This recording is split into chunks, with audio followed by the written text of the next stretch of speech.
আরেকটি গুরুত্বপূর্ণ দুইটি বিষয় আপনাদের জানিয়ে দিই। প্রথমত, ইন্ডিয়ান অ্যারাইভাল ফর্ম নিয়ে অনেকেই বিভ্রান্ত থাকেন। বর্তমানে ইন্ডিয়া ভ্রমণের ক্ষেত্রে ইন্ডিয়ান অ্যারাইভাল ফর্ম সঠিকভাবে পূরণ করা খুবই গুরুত্বপূর্ণ। ইমিগ্রেশনে প্রবেশের আগে এই ফর্মটি ঠিকভাবে ফিল আপ না থাকলে সমস্যার মুখে পড়তে পারেন। তাই যাত্রার আগে অবশ্যই ইন্ডিয়ান অ্যারাইভাল ফর্ম সঠিকভাবে কমপ্লিট করে নিন। দ্বিতীয় গুরুত্বপূর্ণ বিষয়টি হল on medical visa appointment letter. বর্তমানে মেডিকেল ভিসা যাত্রীদের ক্ষেত্রে রিসেন্ট অ্যাপয়েন্টমেন্ট লেটার ইমিগ্রেশন চাইতে পারে। বিশেষ করে মেডিকেল অ্যাপয়েন্টমেন্ট ডেট, হাসপাতাল ডিটেইলস এবং প্যাটার্ন্ট ইনফরমেশন ক্লিয়ার থাকা জরুরি। তাই মেডিকেল ভিসা নিয়ে যাত্রা করলে রিসেন্ট অ্যাপয়েন্টমেন্ট লেটার সাথে রাখার পরামর্শ দেওয়া হচ্ছে। এখন আরেকটি গুরুত্বপূর্ণ বিষয় আপনাদের সাথে শেয়ার করি। এই মুহূর্তে অনেক যাত্রী জানতে চান, বেনাপোল বর্ডার কি এখনো খোলা আছে? এই বিষয়ে পরিষ্কারভাবে বললে, জি, বেনাপোল বর্ডার খোলা আছে।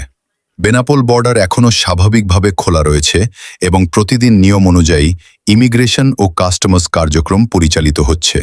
বর্তমান সময়ে বেনাপোল বর্ডারে পাসপোর্ট যাত্রী চাপ অনেকটাই কম। এর প্রধান কারণ হল এই মুহূর্তে ট্যুরিস্ট ভিসা এখনও চালু নেই। শুধুমাত্র মেডিকেল ভিসা, বিজনেস ভিসা এবং স্টুডেন্ট ভিসা চালু থাকার কারণে যাত্রী সংখ্যা তুলনামূলকভাবে কম দেখা যাচ্ছে।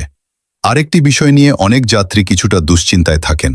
অনেকে মনে করছেন এই মুহূর্তে ইন্ডিয়া ট্রাভেল করলে হয়তো কোনো প্রবলেম বা হ্যারাসমেন্ট হতে পারে। এই বিষয়ে আপনাদের আশ্বস্ত করতে চাই, এই মুহূর্ত পর্যন্ত ইন্ডিয়া সাইড ইমিগ্রেশনে এমন কোনো সমস্যা, ঝামেলা বা আনইউজুয়াল সিচুয়েশন শোনা যায়নি বা দেখা যায়নি।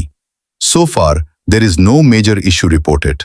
যাদের কাছে valid medical visa, business visa অথবা স্টুডেন্ট ভিসা আছে, তারা চাইলে এই সময়ে ভ্রমণ করতে পারবেন। ভিসা এবং ডকুমেন্টস ঠিক থাকলে সাধারণত কোনো সমস্যার সম্মুখীন হতে হচ্ছে না।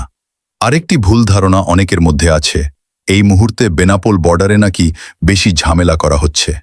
এই বিষয়ে বলবো, বর্তমানে বেনাপোল বর্ডারে যাতায়াত করতে কোনো এক্সট্রা প্রবলেম হচ্ছে না। এমন কোনো অভিযোগ বা নেতিবাচক খবরও এই মুহূর্তে শোনা যায়নি। সব মিলিয়ে বলা যায়, বর্তমান পরিস্থিতিতে বেঙ্গাপোলে বর্ডার সিচুয়েশন নর্মাল রয়েছে। ভিসা এবং প্রয়োজনীয় ডকুমেন্টস ঠিক থাকলে নিশ্চিন্তে ভ্রমণ করা সম্ভব। এই ধরনের নিয়মিত এবং বাস্তব আপডেট পেতে টুডে বেঙ্গাপোলে বর্ডার চ্যানেলের সাথে থাকুন।